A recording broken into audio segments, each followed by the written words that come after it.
It's bright out today. Sacrifices I make for better lighting.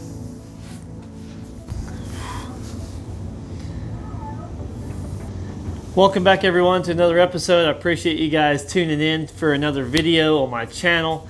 Today I'm going to be filming probably a few different videos. You'll probably see me in the same shirt over the next couple videos because of that. I don't want to change. It's hot out here. I'm wearing black for some reason.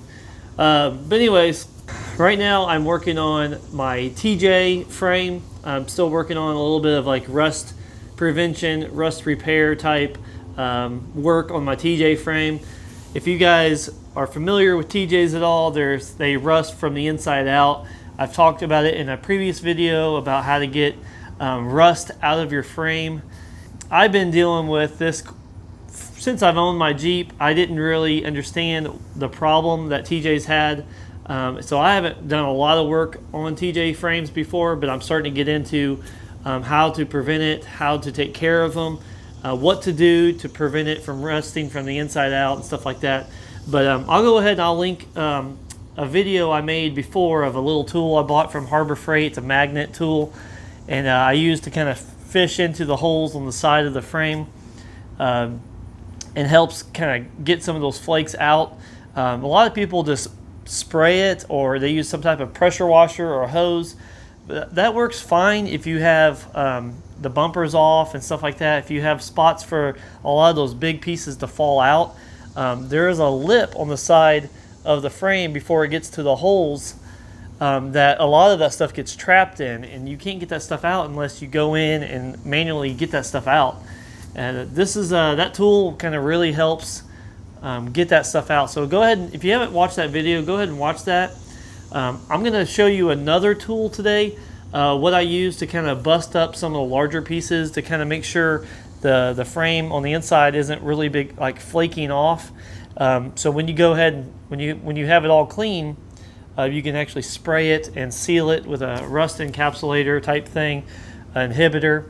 But if you have those large flakes in there that are about to come off, a lot of that paint you're going to spray in there is not going to get completely coated on the frame, and you're going to continue to rust through your frame. But check out this tool I bought. So I picked up a drain auger, snake auger. This is not a manual one. It actually attaches to a drill here. It doesn't come with a chain. I put this chain on it to kind of spin with the auger, and it kind of helps bust out those flakes. I've seen a couple people comment on other videos about cleaning out frames, and they've mentioned drain augers and snakes and stuff like that. And I thought I'd give it a shot. My boss at work has a TJ, and he suggested this a while back, and I'd never used one before, so I just kind of tried other things. I actually tried to build something here a while back. I was going to make a video on it, but it didn't work. Let me show you. So I built my own type of product here. It was a epic failure once again. This is like the third time I've tried this design. I've tried to film it every time and test it out, and it just failed. So I had this built to go toward a drill, and I had a threaded nut on the back so the drill could grab. And what happens is that cable inside likes to twist. I probably should have put a washer here on this side. I think it would have worked better. But this thing kind of just wanted to keep sucking into the. This is actually a PEX line for plumbing. I wanted something really skinny and flexible to go into the frame, but these pieces on the ends were just kind of messing up, and they kept getting sucked into the PEX. This is super aggravating. I tried one time before with just the cable, not the tube here, and it just wanted to twist like that really bad. So that's kind of aggravating. So that's pretty much trash. So this right here is probably the best tool that I've come up with going inside of a frame. Check this out.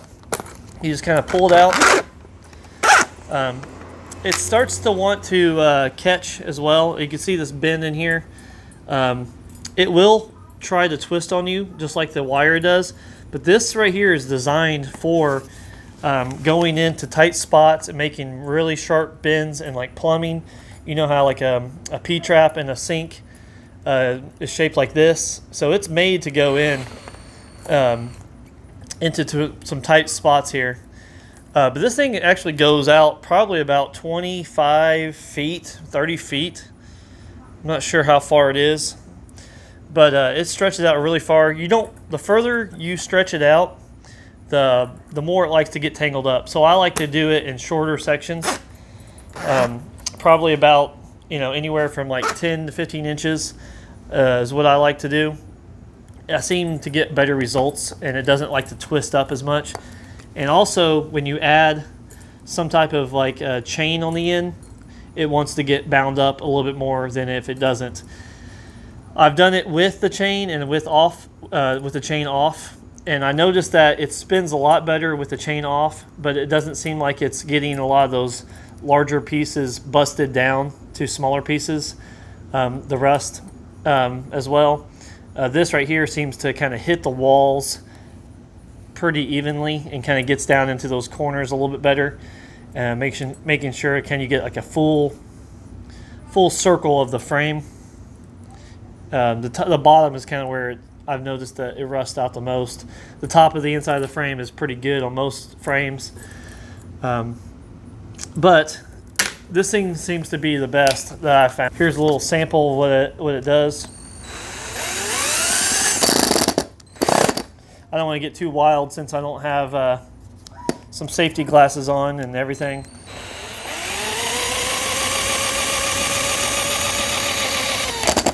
And I get it really ripping in there when I have it inside the frame. You also, when you do this, if you go for like a few seconds, like 20-30 seconds this way,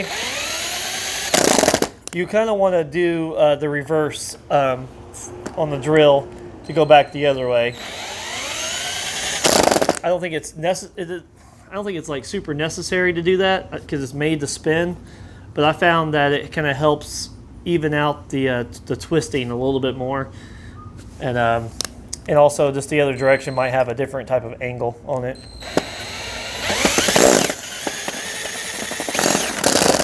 So this thing has been pretty good for me.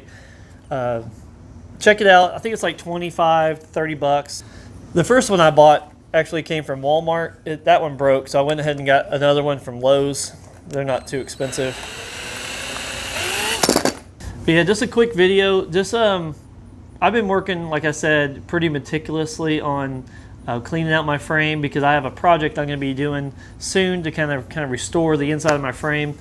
I've had some frame repair done on my Jeep before, on the driver's side toward the rear tire before it goes over the tire. There was some rust that was going through the frame there.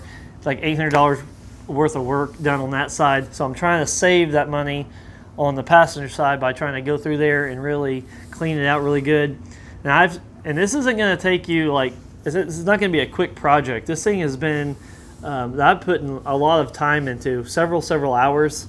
Like if I have some downtime here, I'll just go out there, spend a few minutes busting up some big pieces in there, and then going through with that tool that I made the video about, the magnet, and just fishing out piece after piece. I usually put some rubber gloves on, and I just clean it out slowly. And I spend hours cleaning that stuff out, just a little bit of pieces that come out, because I want to make sure that when I go in and spray it, I'm going to have an even coat. Like I said, if you have questions about the auger that I've used, the other tools that I've made, if you have questions about the magnet I use, just a process I've been doing, comment down below, shoot me a message. I'll have my email address in my description below as well. Shoot me an email. I appreciate you guys watching. Thank you as always. I'll see you guys on the next one.